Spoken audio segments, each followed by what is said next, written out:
What's up? This is Tone Cutter. Y'all watching Scoop TV. Let me do that. No, it's all good, baby.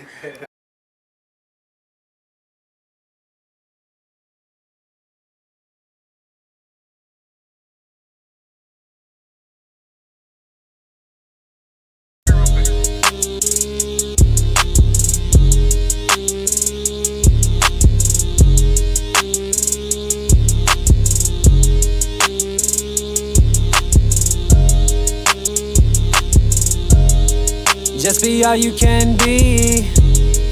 Just be all you can be, cause you can be. Just be all you can be, because you can be. Don't let them tell you can't be. Yeah, I woke up look like this, and I woke up feel like this. Talking shit, don't give a shit. I talk my shit because I'm it. Original, no counterfeit, so no one else can count for this. I post up on Steve Mountain clips, this rocks a beat, I bounce on it. 10 toes my feet, I stand on it. The God in me, I channel it. I'm feeling peace from my candle lit. I sense to see some scandal shit. It's time to shake some things up. Get it rockin' where you sitting. Had to step my brain up. This right around block me from this vision. Hey, what's up, though? This is Tone Cutter, and y'all watching Scoop TV. Let's get it. Alright, man. It's your boy Scoop TV. We back at it with another exclusive. Once again, who we got in the building? Tone Cutter, nigga. What's up? About water. Hell yeah. So we got a lot to talk about, man. We got a lot of things to go over with the new clothing brand you starting up. Also the music. But yeah, let them see the young man. The drip. See, that's talking now, you know what I'm saying? The time is now, you know what I'm saying? No outcome waiting. Right. Acronym, but yeah. Continue. Yeah, we will definitely, we're going to get into all that. So, first and foremost, we're going to start off with, like, your upbringing and, like, where you're coming from out of Pittsburgh. Oh, yeah. I'm from east side of Pittsburgh, Lincoln, to be exact, you know what I'm saying? Roamed around on, just the whole east side. A lot of people know me for cutting hair and shit. I fucking cut down to everybody in the city. If you ain't really from the east side, if you ain't get cut by me. You know yeah. And for real, technically, I can really, it's fair enough to say, you ain't really from Pittsburgh if you ain't get cut by me. Yeah. No, bet. So, yeah, like, what made you really start getting into the cutting? Because I definitely remember when I was, like, a kid, I used to come to you get my hair cut and shit sometimes, too. So, like, what made you start cutting hair for real? Man, look, it all started off as me being a young entrepreneur and that entrepreneurial spirit I had as a young nigga. I'm talking the age of fucking 9. That's when I first shoveled my first walkway. And from there, I made $10. $10 is what turned me up from there. From that one walkway. Then I just kept asking, different neighbors, of course, that same day, and I made like $60. From that day on, that's what sparked really believing that with me cutting hair. Cause I say that to say, over the years, all the way up until the age of 13, I was cutting hair, cutting grass, picking up trash and doing all that little shit for, a lot of people in the neighborhood, a lot of older people and shit. So that helped me with my entrepreneurial spirit. And I seen a barbershop come up to the barbershop, up Lincoln and shit, and I was like, you know what, I'm gonna be that sweeper boy. I'm gonna be that sweeper boy in there. No other young niggas gonna have that position. And before you know it, yeah, I got in there sweeping up, and I just started paying attention. And I was like, you know what, I could do that shit. And I just started paying attention. Before I knew it, I tried it on my little brothers. Hey, it just took off from there. I always had a good shape-up game, and just from there, everything just clicked. Right. Now, that's definitely dope. So, for the people who don't know, like, what would you say is, like, how was it growing up in Lincoln for real? Like, for somebody who's not from Pittsburgh, like, how could you describe Lincoln? I don't know where to start, but let's say there's good and bad, of course, just like with anything. I would describe, it's different. I grew up in a different time. On some real shit, I grew up when it was early 2000s. And, just like down to every neighborhood, Lincoln was way more lively. There was a lot more activity, a lot more shit going on. The pools was open. So it made me growing up as a kid, it was fun. But, of course, it's the hood at the same time. It was rough. Niggas getting killed. My little brother from up here. I lost a little brother from up here. It's rough. I grew up with some thoroughness, you know what I'm saying? Cause right. It's the hood of said. You could be a hoe out here. You couldn't be a bitch out here. You had to stand your ground, or niggas gonna try to take advantage of you. But other than that, I was more respected because of who I am as a barber growing up over the years and shit. and how good I was in actually what I mean to people in my pure spirit. You know what I'm saying? I have like a pure spirit with me, so I haven't really contaminated myself too much. Like, yeah, I see what you mean. Yeah, so it was, I kind of got like a pass on a lot of shit. You know? Right. But other than that, I still did my fights. I still fought. No, I swear. I did. I ain't gonna lie. We got in the shootout. I got in shootouts. I didn't get shot at, but you know, even as kids, just we got shot at just from being around niggas. But other than that, it was cool, man. You know, it was all fun. It was love growing up. You know, yeah. Oh, that's definitely dope. I know that's just crazy. Like, so what would you say to like a young nigga like trying to hop off the porch type shit, like trying to really hop in this street shit? Like, what was something like you could probably tell him to either like stop him from doing it, or if he's really going to be in this shit, what some advice would you tell him? Man, as far as young niggas in the mix, man. All that shit is just stupid as hell to me. Right. It's dumb as hell. It's pointless. You know what I'm saying? I get it though. You know, I'm from the hood. I get it. I get how you get caught up in this shit. You know, especially when you grew up with your boys and shit. You grew up with your niggas, and y'all grew that bond over the years, and then for become a gang. Then, then all the influences of the world that make you want to do these things, especially the music. And the music is one of the biggest things that make niggas get into the drill shit. But as far as with me, hey, it's just a matter of what do you think, what do you want for your life, you know? Usually most of the time niggas that get in drill street shit, they don't make it past 25, you know what I'm saying? That's why when you do make it past 25, that's when shit slow down for you. You start thinking more sense. Like you start realizing like, all right, period, I made it this far, and I'm not young, so I need to start getting my life together. So with that being said, you could look at it from an older perspective like that, like maybe I should slow down, or maybe I should fucking at least start focusing on more of a bigger picture. Because really, at the end of the day, it's all about the bigger picture over time, you know what I'm saying? Right. And especially if you make it past 25, it really becomes about that bigger picture, you know what I'm saying? Right. Now that's definitely what's up. So I see over time, like, you're transitioning to doing a lot of different things. So I really want to speak on the clothing brand now. Like, when you had, I remember you had reached out to me, just like saying that you was going to start one, and you really went through with that shit, and that's what's up, bro. So like, where was that idea coming from? Man, I was inspired a lot. But I ain't gonna lie about you, about boy Scoop. You know I appreciate it. I remember he was, I remember what, 2013, 14? Yeah. When you first started out, and you was only getting like 20 likes on your shit. Right. Only getting, I think it was before Instagram started putting the videos up so you see views, but you had a little bit of traffic. I'm telling you. Right. So you inspired me with a lot of shit. Just seeing a lot of other people. My boy Hamer, Raw Hamer. Yeah. Sort of knucklehead. Shout out to That's my boy. You know what I'm saying? And I remember he first dropped that shit. So there's a lot of that shit, and I feel like I have something to offer, especially when it comes to a clothing line. There's a message in it. Right. Everything that I do is kind of purpose-driven and message-driven. There's a message and there's a meaning or something. So I ain't just going to be doing shit for no reason.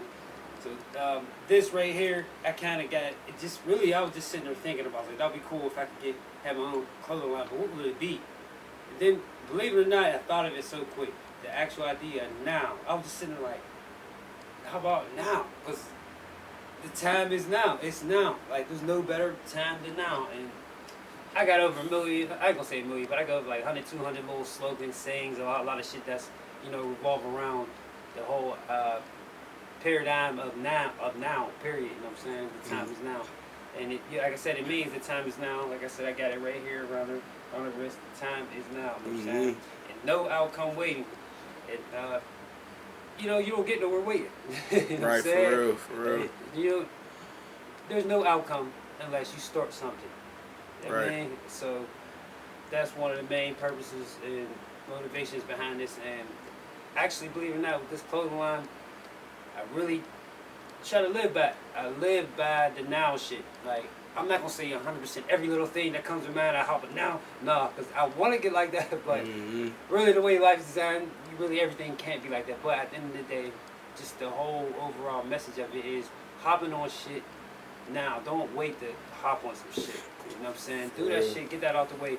I was trying to get this interview done a long ass time ago, but and I was like, I gotta get this interview now, but it's all good. We getting it done right now as we speak. Exactly.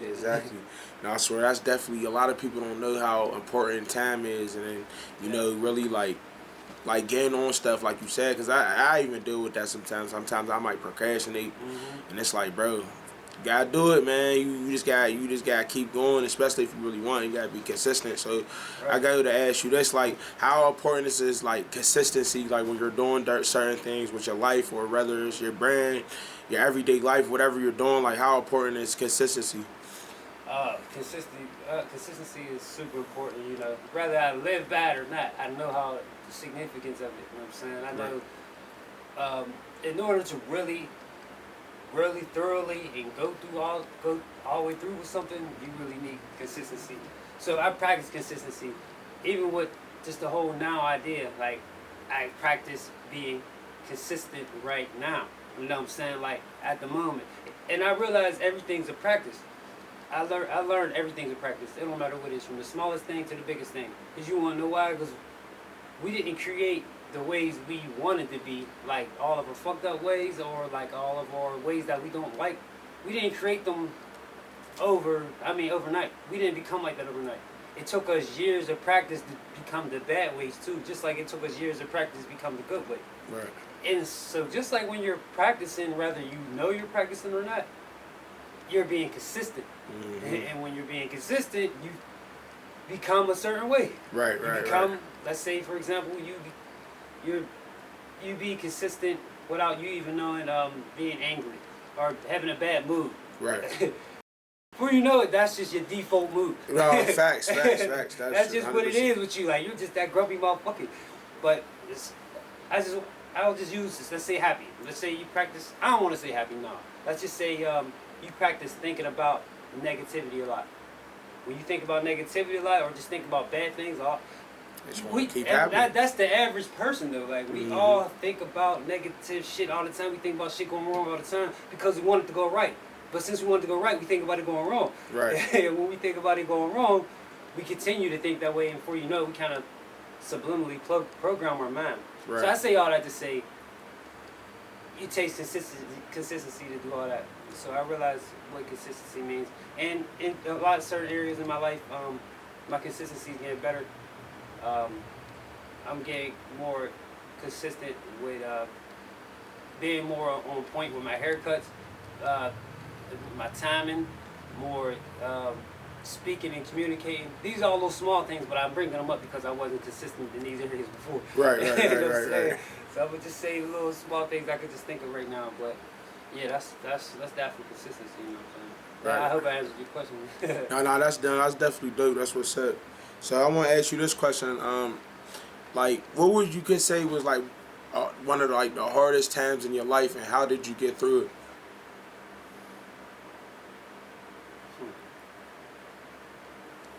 One of the hardest times had to be, I ain't gonna lie, when I was just recently in this accident. And it was definitely tough because I woke up out of a coma. You know? I woke up late and I didn't even know what was going on. They did surgery on me. They did surgery on my spine. They put 10 screws on my spine, and they put 2 plates on my collarbone. Yeah, so, and I woke up like, you know, I'm just happy I can still move. I'll be able to still move my legs because I broke my spine. Right. Like 4 vertebrae, 4 or 5 vertebrae, yeah, it collapsed. A fracture too. But anyway, I got through it with using the mind that I already had over the years. I'm saying I already had a strong mind. I already had a formidable mind. You know what I'm saying? A lot of shit be hard to crack me, but when I got in the hospital, that kind of cracked me. One time I kind of did crack. I started panicking. I started tripping because I was in there for so long. I was in there for after 4, 5, 6 days. My spine, you know, my injuries were super serious. I couldn't even move. So I really started panicking. But really, what got me through it is knowing that this is temporary. Me knowing that certain things that you're going to go through to create a certain mindset or help you become a certain type of way. You know what I'm saying? that helped me become more thorough, helped my mind become stronger. I look at down to everything as a challenge. I ain't gonna lie, and that was like a challenge. I was like, yeah, well, how could I fucking sit? How much could I suck this up? You know what I'm saying? Like, I found ways to play these games with myself, so I could win with myself. You know what I'm saying? Right. So that was like one of the ways I got through that, and that was like one of the toughest times. So really, to sum it up, is creating this test for myself. I look at everything as a test, and I create, like, whatever the situation is at hand, I just look at it as a test, and I'm like, I'm gonna win this test. I'm gonna pass this test. I'm gonna win this, whatever this is that's challenging me. You know what I'm saying? Like, how good could I find a way? Like, how much could I find a way outside of thinking the way I was thinking? Right. You know what I'm saying? Like, you get what I'm saying? Right. Can you kind of describe the car accident? Like, what happened? Like, would you say, you remember anything? Fast, and I hit the curb, and as far as we know, we flew through the windshield. We flew 31 feet through the fucking windshield. Yeah. Ejected 31 feet. My brother landed. I don't know. We both landed two different places, but we both was 31 feet. My brother got up and ran to the ambulance because he was unconscious, but he woke up. The ambulance was there, but I was unconscious on the ground, on the pavement.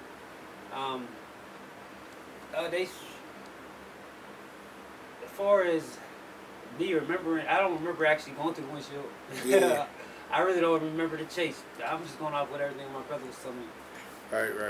But yeah. Anything else you want to know about it? No, that's pretty much it. So I really want to get into the music side of everything too. So I know you got something. You was just talking about, you got music videos you ain't even get to drop yet. So how like, what, you got any like game plans on how you're gonna do, like, drop music and stuff like that, or you got anything that we should be expecting? Yeah. So I just dropped my first music video last year, and I ain't dropped nothing else since then. I kind of fell off. Just with a couple of things I wanted to get more into, my craft with the barbering. You know, I've been wanting to do everything all at one time, but that's unrealistic. You can't do everything all at one time. Right. So that's probably why, that's the reason why I haven't really gone too hard on the music. But anyway, as far as this summer, and I'll be dropping music within the next coming weeks. There's this video I didn't drop yet. I shot it last year, but I'm gonna drop it within the coming weeks. I don't want to say exact date, but I'll be dropping it soon. And I got a couple little videos I'll be shooting this summer and dropping more videos this summer. But by the end of this summer or toward the end of the year, like, fall, I'll be having an EP coming out. Once I get some more traction going with everything. I'm just now getting off the ground. You know what I'm saying? So that's what's that. I spoke with a couple, different cameramen. I'm getting locked in with my cameramen. Different DJs and producers and shit. A lot of them know me just from over the years and shit. They heard me rap. I recorded with a couple people. Fucking Iceman, of course, Stevie B. Mm-hmm. He now record everybody in the city. Right. Who else? My man. What's his name? Damn, bro, I forgot your name, bro. I forgot bro's name, but he recorded my one jam. Who's Samaj? No, S&P. S&P. I don't know. I got to check in with him. Tap in with him. Yeah, S&P. Shout out to the brother. Yeah. I'm sorry, bro. But anyway, shout out to you, nigga. You know what I'm talking about. But they recorded with him and a couple other people. So I'm getting locked in. I got my little what's that word? My little community producers and the cameramen I got. So. Right. Who was somebody you really like? You built that chemistry with, like, as far on the producing side and like the engineering, like somebody you like real comfortable with working with. It's fucked up. I forgot his name, but that's what I'm talking about. I don't know. Spoke to his weed. What is his name? It's S&P. Yeah, S&P. Yeah. Come on, yeah, it's S&P though. Me and him was able to. He kind of connect with me a lot.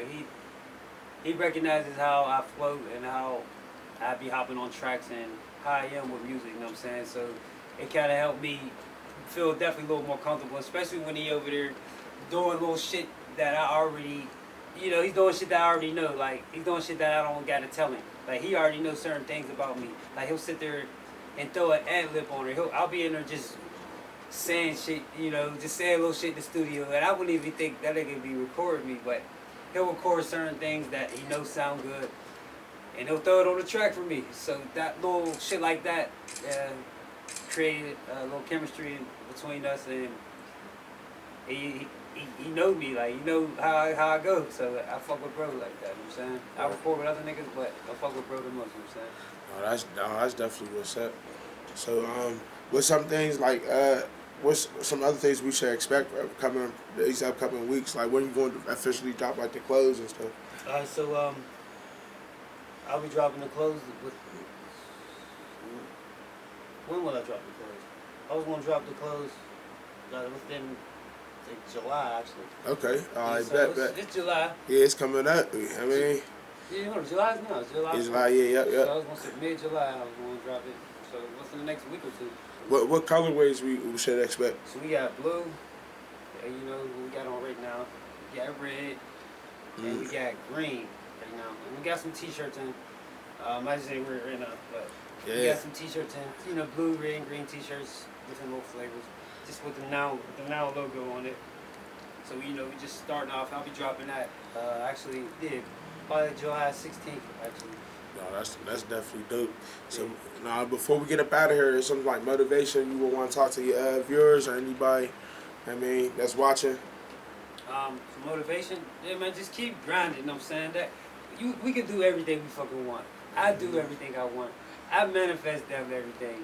All my life I've been manifesting and bringing shit into my reality. Every time I was thinking of something down there, I don't like on some real shit down there. Everything in my life, I down there manifested. You know what I'm saying? Like, I didn't brought everything into the reality, so there's nothing that we